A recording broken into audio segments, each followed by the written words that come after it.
of 1970, 55 years ago. I wonder how many of us remember what life was like in our senior year.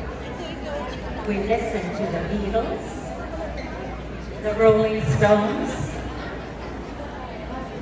We even wore those bell-bottom pants and those mini skirts. Our father started calling us indecent. And what about those Ateneo boys? Every time we hear the beep, beep, beep, beep, beep, beep, beep,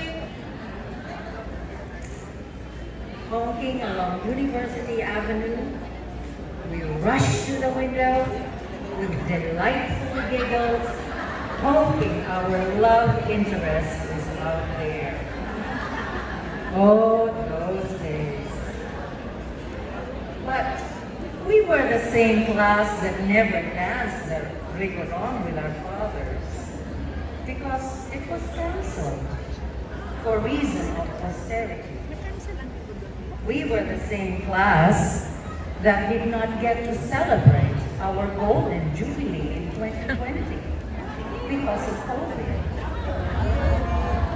But no matter, here we are, class of 1970. Yes! We are 70 years old now. Yes, we are Lolas. We do our apostolic work even with our aches and pains. However, we forge ahead to face the challenges of today. So tonight, ladies and gentlemen, tonight, the class of 1970 is here to celebrate the 55-year Emerald Anniversary with a number called Super